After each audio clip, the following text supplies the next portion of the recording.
His mouth trailed down my collarbone, slow and deliberate, like he had all the time in the world to ruin me. My hands were in his hair. My dress was around my waist. I whispered his name between desperate breaths. Brandon. Not Jake. Not the man I married. Not the man who trusted me, who loved me. But the man who made my body burn in ways I never imagined. And as I cried out into the darkness of that hotel room, I felt it. My body had already betrayed my heart. Before we dive deeper, I want to thank every single person watching this story right now. Whether you are a loyal subscriber or just stumbled upon this video, I appreciate you being here. To my returning subscribers, thank you. You keep this channel alive with your support and feedback. To the new and returning viewers who have not yet subscribed, what are you waiting for? Hit that subscribe button. It costs nothing, but it fuels everything. It keeps me going. And please, do not forget to engage with this story in the comments below. I want to hear your thoughts, your reactions, your judgment, your empathy. All of it. Now, let us begin. My name is Claire Dawson. I am 37 years old, born and raised in Kentucky. I live in Louisville now, in a quiet suburban neighborhood where the mailboxes are matching and the neighbors wave every morning. I married Jake 10 years ago. He is a good man. A very good man. And I never meant to cheat on him. Not once did I wake up and decide to destroy the life we built. But lust does not wait for permission. It sneaks up on you, soft at first. Then it gets louder, hotter, hungrier. Jake is calm. Patient. A gentle protector. He works in finance, loves his morning runs, and never forgets our anniversary. Our life is structured. Predictable. Safe. And somewhere along the way, I stopped feeling alive inside that safety. Enter Brandon Hayes. He was hired 6 months ago at the marketing agency where I work as a project manager. He was tall. Broad-shouldered. Dark hair. A sarcastic smile that always lingered a little too long. And eyes that looked at me like they already knew what I sounded like in bed. At first, I ignored it. I told myself I was married. That I loved Jake.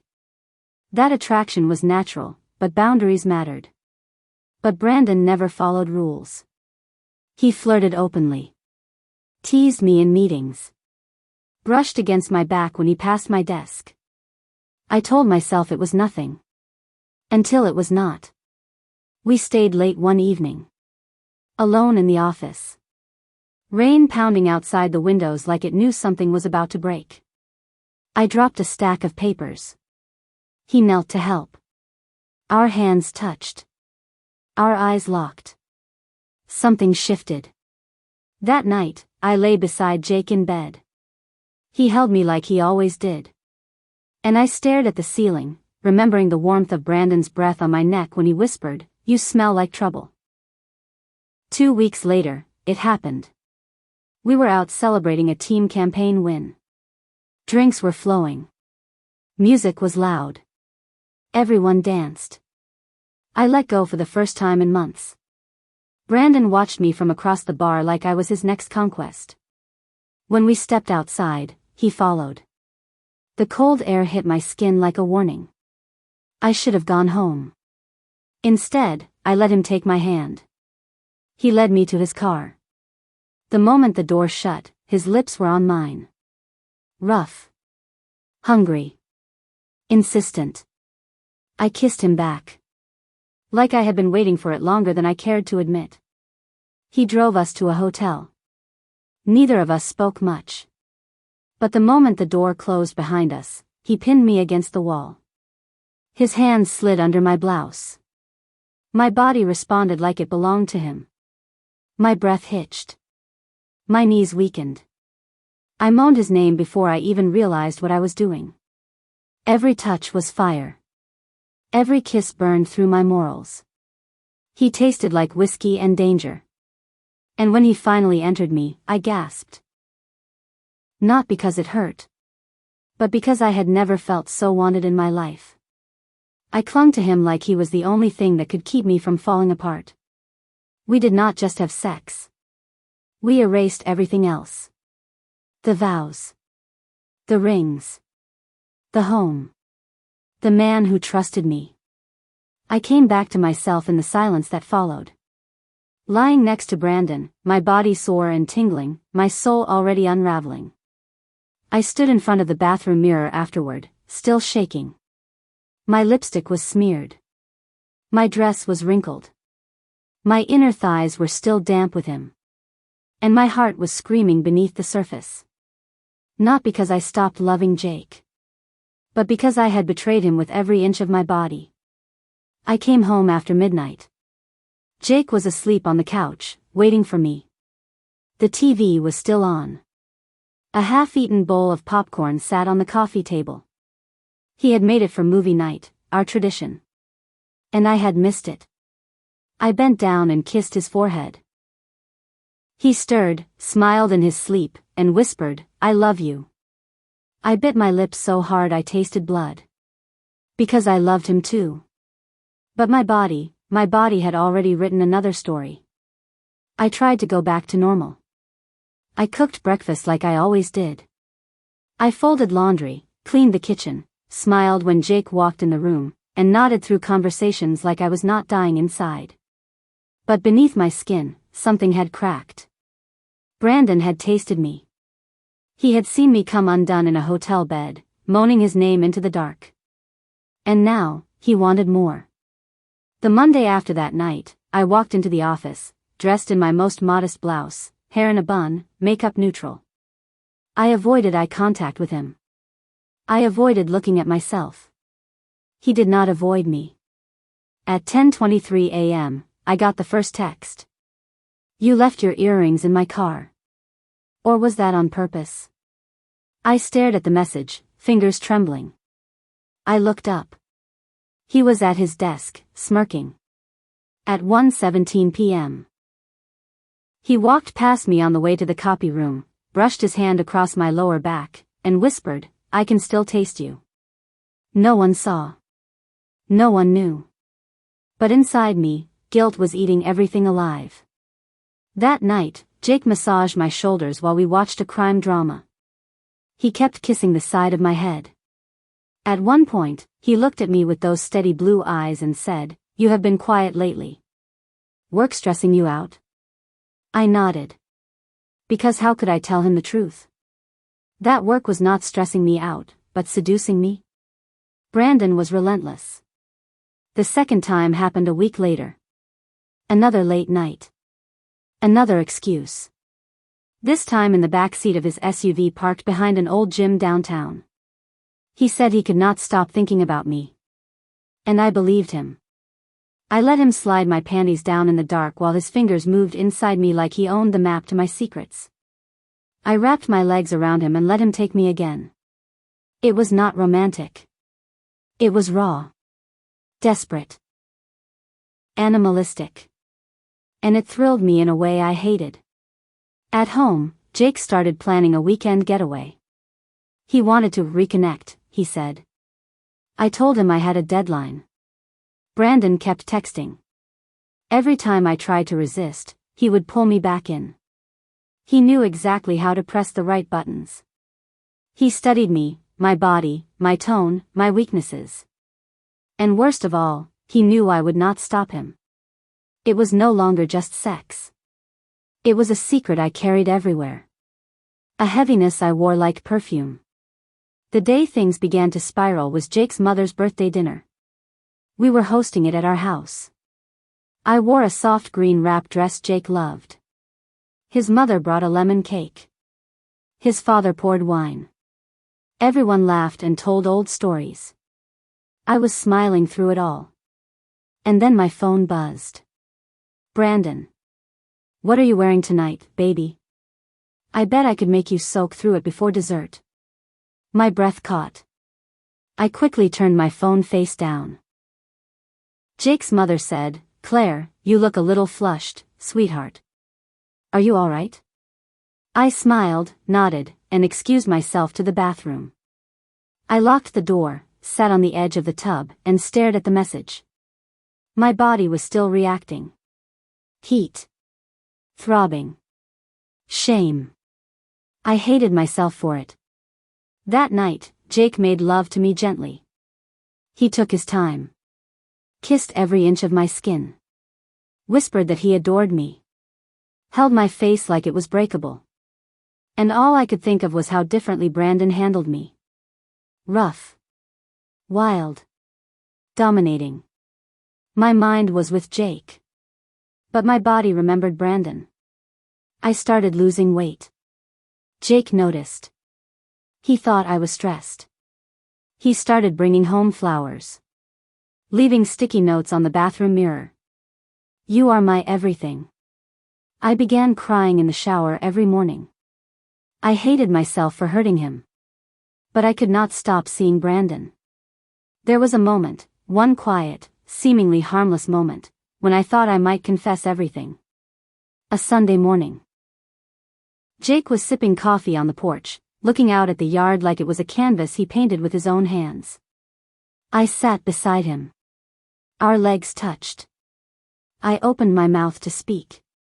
He turned, looked at me, and said, "I do not know what I would do without you, Claire. You are my safe place." I closed my mouth. I smiled. And I lied again. Things got darker after that. Brandon wanted to go away together. A weekend in Chicago. He said he was tired of hiding. That he wanted to fall asleep with me in his arms, not just in the back seats of his car or hotel rooms an hour away. I said no. He did not like that. The next day, he left a note on my desk. Jake deserves to know how loud you scream for someone else. I panicked. I deleted every text thread. Wiped every photo. I begged him to be quiet. He smirked. You need me, Claire. Do not pretend you do not. Maybe he was right. Or maybe I was just too far gone. A week later, Jake found my second phone. It was hidden in the back of my closet drawer. I had started using it when I got paranoid. I forgot to turn it off one night. He heard it buzz. He held it in his hand like it was a dead animal. When I walked into the room, he was sitting on the edge of the bed. The phone in his palm. His eyes glassy. He said nothing. He handed it to me. I unlocked it. The screen lit up with a thread of dirty messages. From Brandon. My heart fell through the floor. Jake stood. Walked to the door. Paused. Then he looked at me, his voice flat. Do not follow me.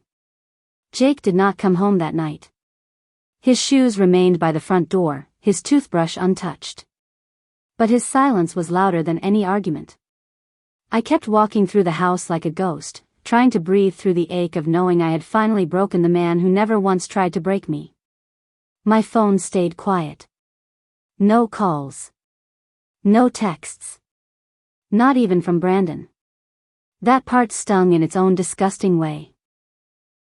I had wrecked my marriage, and my lover had disappeared the moment it stopped being fun.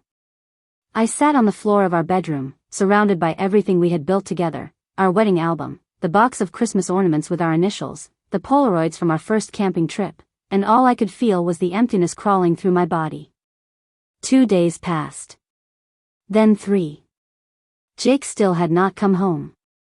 Finally, on the 4th day, I got a call. It was his sister, Caroline. She told me he was staying with her. Then she said something that shattered me even deeper. Claire, he is not angry. He is just broken. That was somehow worse. Rage could be worked through. But heartbreak? That was harder to stitch. Brandon texted me again that same night. So, he found out. You free now? I stared at those words for so long I forgot to blink. That was all I was to him. A release. A body. A toy he had used to escape his own boredom. I did not reply. I blocked him. Then I deleted the second phone for good. Jake came back to the house the following Sunday. He knocked instead of using his key. When I opened the door, he looked different. Older. Like the weight of the week had aged him 5 years. He stepped inside without saying anything. Walked to the living room. Sat down. I stood across from him, wringing my hands like a child waiting for punishment. He finally spoke. "I read everything." I nodded. He continued. "It was not just sex, Claire. It was secrets. It was choices. You chose him. More than once." Tears slid down my cheeks, but I said nothing. Because he was right. He looked down at his hands, then back up at me. "I would have forgiven you for a one-time mistake. Maybe. I would have tried. But this was a betrayal of who we were." I took a step forward. He raised a hand. "Please. Let me say this." I froze. He swallowed hard. "I loved you in the kind of way that made me feel safe. That made me trust life again. But you took that from me. And I cannot get it back." His voice broke. "I do not hate you. But I cannot stay." That was when I truly broke. Not when Jake found out. Not when Brandon ghosted me. But right then, when the man I had built a life with, the man who brushed my hair behind my ears and remembered how I took my coffee and danced with me in the kitchen, said he could not stay. That was the death of it all. Jake left the house with just a duffel bag. I offered to talk. He said he had nothing left to hear. There was no screaming. No slammed doors. Just the quiet sound of something final. A marriage bleeding out slowly. Weeks passed. People started asking questions. Friends noticed his absence. My mother-in-law stopped calling. Caroline blocked me on social media. And I did not fight any of it. Because how could I defend what I had done? My body had betrayed my heart. But the truth was, I had allowed it. I had chosen the thrill of desire over the strength of devotion. I had mistaken lust for love. The house became colder. The bed grew wider. I wore Jake's sweatshirt to sleep sometimes, just to remember the smell of what safety used to feel like. I went to therapy. I tried to dig through the pieces of why I had done what I did. It was not because Jake was not enough. It was not because I stopped loving him. It was because I stopped loving myself. Somewhere along the way, I convinced myself I wanted to feel alive. That passion was proof of purpose. That being desired validated my worth. And in doing so, I buried the very thing that had kept me whole. Jake filed for divorce 2 months later. No mess. No custody battles. No financial wars. Just a clean, tragic ending. I signed the papers in silence. And when I mailed them back, I cried in the driveway for over an hour. As for Brandon, I saw him once at a coffee shop. He was with a different woman. He looked right through me. Like I was nothing. Maybe I was. To him. But not to Jake.